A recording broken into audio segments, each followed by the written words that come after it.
Mi hija empujó los restos de su comida a mi plato y dijo: «Mamá, tú eres el basurero de la familia». Las palabras cayeron suaves, casi ensayadas, como si las hubiera probado en otro lado antes de soltarlas justo en ese momento. Su tenedor raspó el borde de mi plato mientras los sobrados de su comida se deslizaban al centro, tibios y sin cuidado. Nadie alargó la mano para quitármelo.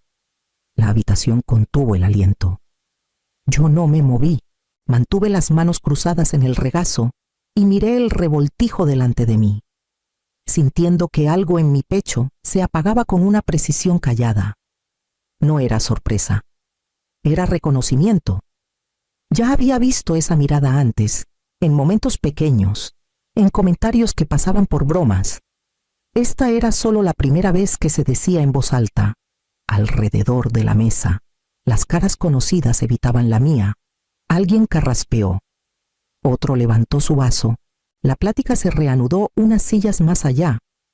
Con cuidado de no incluirme, el silencio fue unánime, y de alguna forma más fuerte que su voz. Terminé la comida sin tocar mi plato. Le di las gracias por invitarnos. Recogí mi abrigo. Nadie me detuvo en la puerta. La historia que vas a escuchar es una obra ficticia creada por el equipo de redacción del canal H2 Historias. Está inspirada en situaciones reales para transmitir lecciones sobre la familia, las emociones y los valores humanos. Todos los personajes y eventos son ilustrativos. Me llamo Isidora Ramírez, 63 años. Regresé a casa manejando por calles que conocía desde hace décadas, reviviendo el momento no por su crueldad, sino por su certeza. Esa frase no había salido de la nada. Había crecido poco a poco, alimentada por años de expectativas y mi disposición a cargar lo que nadie más quería. Esa noche, después de que la casa se quedara en silencio y los trastes estuvieran guardados, mi celular se iluminó con un mensaje que de pronto hizo que la tarde cobrara sentido. Cuando llegué a mi departamento en Guadalajara, la frase de la mesa ya se había acomodado en su lugar. Encajaba demasiado bien para ser algo nuevo. Recordé la primera vez que mi hija me pasó por encima delante de los demás. Hace años, cuando todavía estaba en la prepa, me ofrecía llevar un platillo a una comida familiar. Ella sonrió sin levantar la vista y agitó la mano. «Ya decidimos qué vas a traer tú», me dijo, ligera y definitiva. Luego se volvió hacia los demás.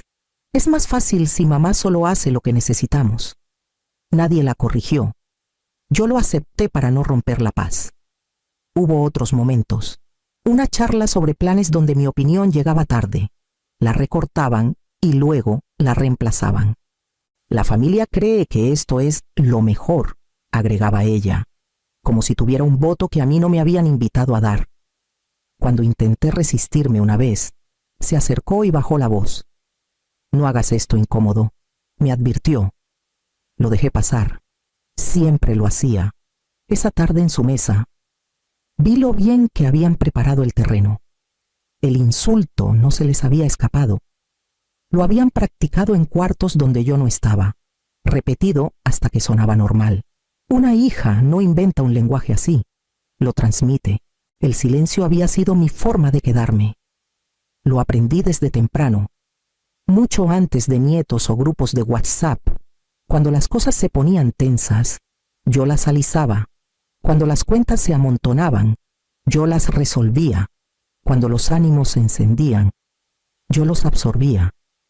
El silencio mantenía la paz, o eso creía yo. El silencio me hacía útil, en la mesa, con la comida enfriándose en un plato que no era mío. Entendí lo que el silencio realmente me había comprado. No respeto, no seguridad, solo tiempo. Cuando mi celular vibró esa noche, no me sorprendió el nombre en la pantalla. Solo me sentí cansada y extrañamente clara.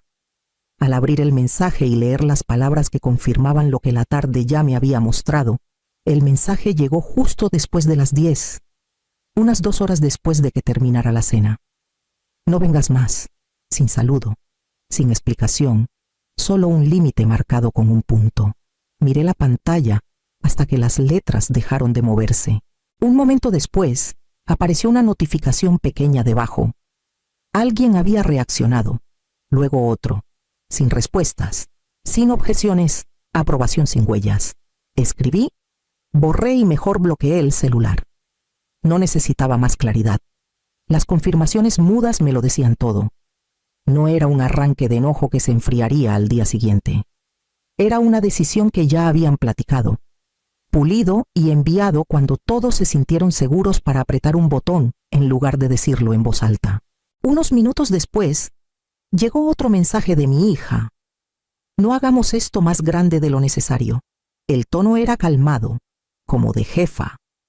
La misma voz que usa para redirigir a los meseros o cerrar una junta. La familia se había convertido en un trámite que ella manejaba. Le respondí con una sola línea. Está bien. Apareció el globito de que estaba escribiendo. Desapareció y volvió. Solo necesitamos espacio ahorita. Escribió mi hija. Todos están de acuerdo. Todos. Esa palabra cayó más pesada que el insulto en la mesa. Traía consenso, ensayo y alivio. Dejé el celular y lo dejé vibrar hasta que se cayó.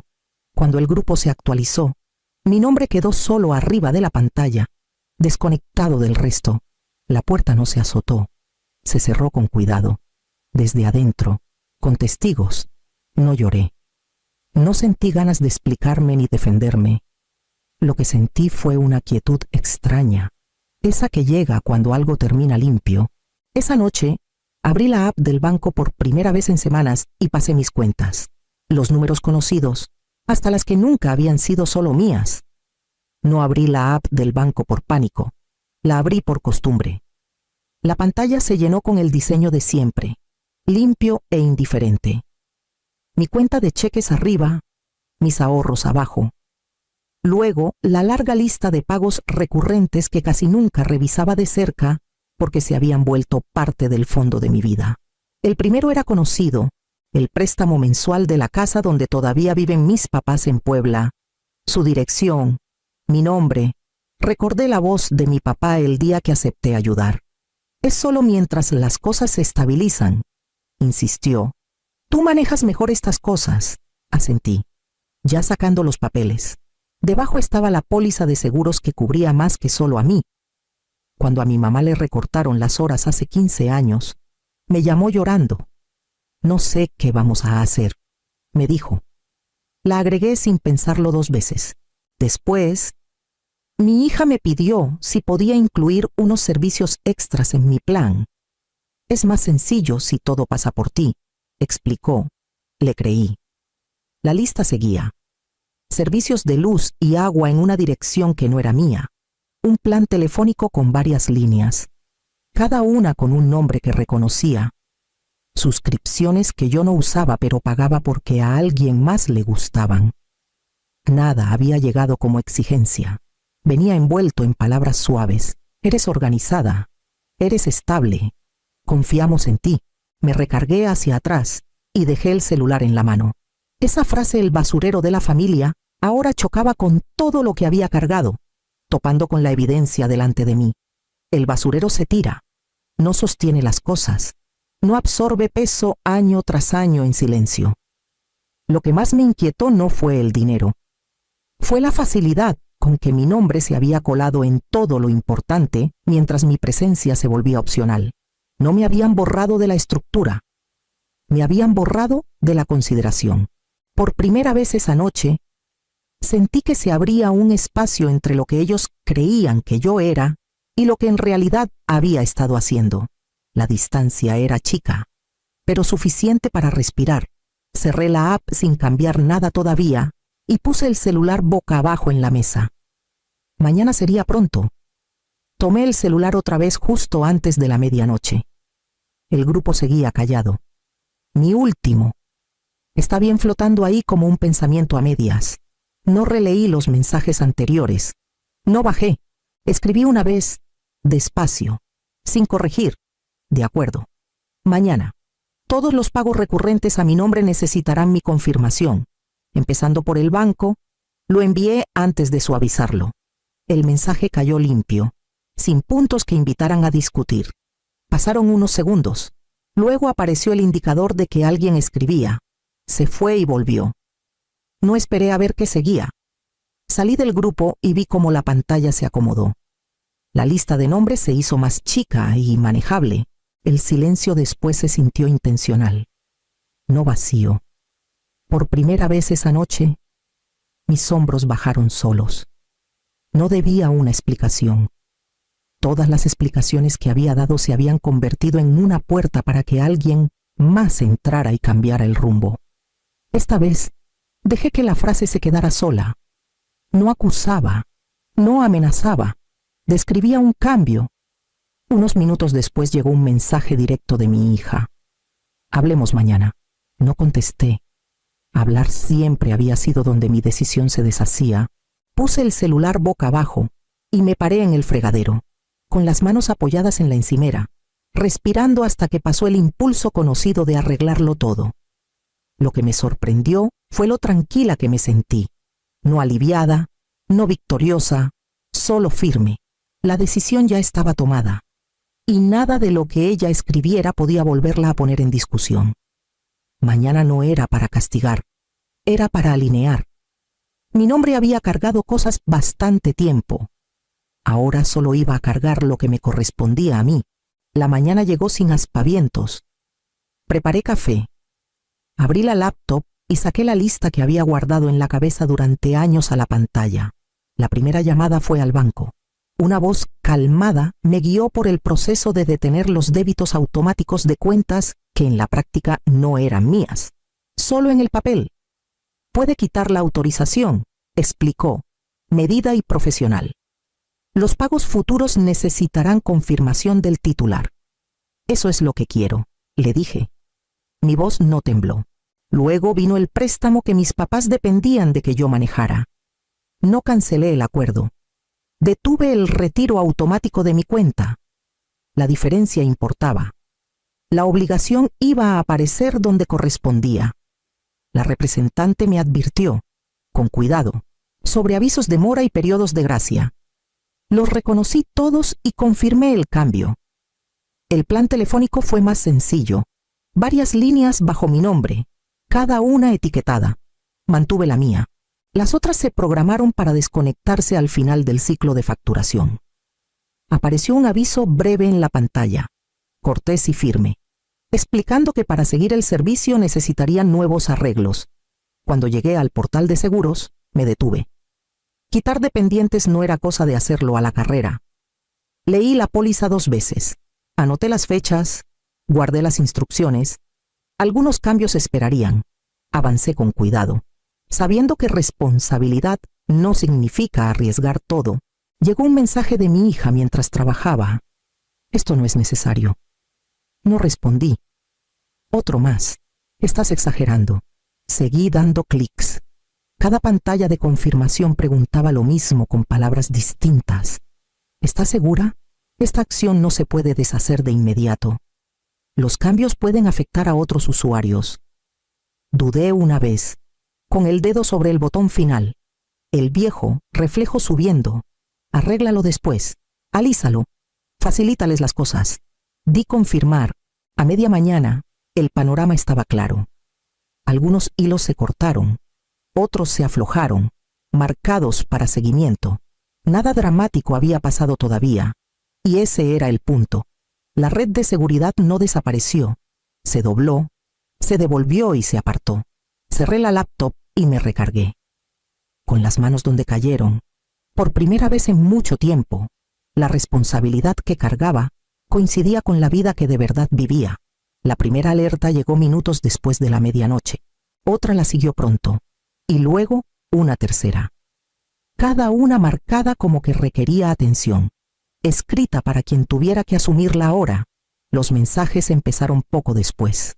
El nombre de mi hija apareció primero. ¿Qué hiciste sin saludo? Sin contexto. Antes de que pudiera dejar el celular otra vez, se abrió otro hilo. El pago del carro no pasó, escribió mi hermana Raquel. Arréglalo ya. Segundos después, el número de mi papá se unió al coro. Acabamos de recibir un aviso del banco. Llámame. Las palabras se apilaban más rápido de lo que podía leerlas. La confusión se volvió acusación. La urgencia se inclinó hacia el enojo. Revisé los nombres, las horas, la repetición. Ni un mensaje preguntaba cómo estaba yo. Ni uno reconocía la frase que había empezado todo esto. Mi hija lo intentó de nuevo. Esto se está poniendo serio. Me la imaginé en su cocina, celular en mano. La misma voz calmada de la cena endureciéndose en los bordes. Todavía no entraba en pánico. Estaba delegando otro mensaje más largo. No puedes simplemente parar las cosas así. Todo está a tu nombre. Ahí fue cuando el equilibrio cambió. La suposición se abrió, mostrando lo que escondía debajo. Mi nombre no era prueba de autoridad, era prueba de costumbre. Puse el celular boca abajo y lo dejé vibrar hasta que se cayó. Las alertas seguían llegando, espaciadas ahora, pasando por sistemas que no les importaban las dinámicas familiares ni el tono. Los pagos requerían autorización. Las cuentas requerían atención. El silencio ya no tapaba el hueco. Cuando por fin volteé el celular, había llamadas perdidas debajo de los mensajes, buzones que no abrí. El ambiente en el cuarto se sentía distinto, aunque no hubiera nadie más. No más fuerte, solo reacomodado. Escribí una respuesta y la mandé sin dirigirla a nadie en particular. Ya hice lo que tenía que hacer. Luego apagué el celular. El silencio que siguió no estaba vacío, estaba ganado. Para temprano en la mañana, como a las 8, el tono cambió. Mi mamá llamó primero, como acercándose a un animal asustado. Esto se salió de control, murmuró.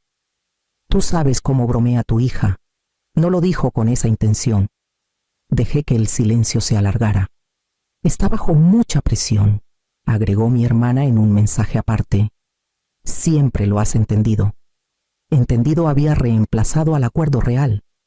Luego mi hija lo intentó otra vez, esta vez con una sonrisa entre las palabras. Lo siento si sonó mal. Sabes que te quiero. Sí. La bisagra de todo. No escribí nada. El patrón era conocido. Primero minimizar, luego urgencia disfrazada de preocupación. Cuando no funcionaba, cambiaban los términos. Solo necesitamos que seas razonable, escribió. Esto está lastimando a todos. Razonable significaba volver al puesto, regresar al lugar donde mi nombre alisaba los bordes y mi presencia era opcional. Las disculpas que siguieron fueron cuidadosas y condicionales, cada una atada a un resultado deseado. Podemos hablar cuando las cosas vuelvan a la normalidad. Normal, en esta familia, siempre había significado callada. El mensaje de mi papá llegó al final, corto y pesado. Las familias no se alejan por un mal momento. Lo leí 2 veces. Un mal momento, reducido, editado, hecho inofensivo. La tarde en la mesa se volvió un malentendido. El mensaje de no vengas más se volvió estrés. El pánico después de medianoche se volvió culpa mía por reaccionar. Reconocí el movimiento tan claro como reconocería mi propia letra. Reescribir el evento, achicarlo, devolvérmelo para que yo lo cargara. Dejé el celular y no lo volví a tomar. Resistir no se veía como discutir o listar hechos. Se veía como negarme a aceptar una versión de los hechos que me borraba. Dejé de abrir los mensajes, no por enojo, no para demostrar algo, sino porque cada nueva línea seguía la misma forma. Un inicio suave, un jalón conocido, una expectativa callada de que yo volvería a mi lugar si me explicaba bien. No me expliqué, no me defendí. Dejé el celular quieto, dejando que el silencio marcara mi elección. En algún punto entre el tercer buzón y el 5.º mensaje, algo cambió. Me di cuenta de que no me estaba alejando de mi hija, de mis papás o de mi hermana. Me estaba alejando de un papel que había jugado décadas, la que arregla, la que amortigua, la cuyo nombre absorbe las consecuencias para que los demás no tengan que hacerlo. Ese papel les había enseñado a todos cómo hablarme. Como a las 4 de la tarde, un mensaje rompió el silencio porque no pedía nada. No pensé que de verdad lo pararías. No era disculpa, no era enojo, era sorpresa, al desnudo. Lo leí una vez y entendí más en ese momento que en años de pláticas familiares. Nunca habían creído que el límite fuera real. Habían creído en la versión de mí que siempre cedía. Puse el celular boca abajo otra vez.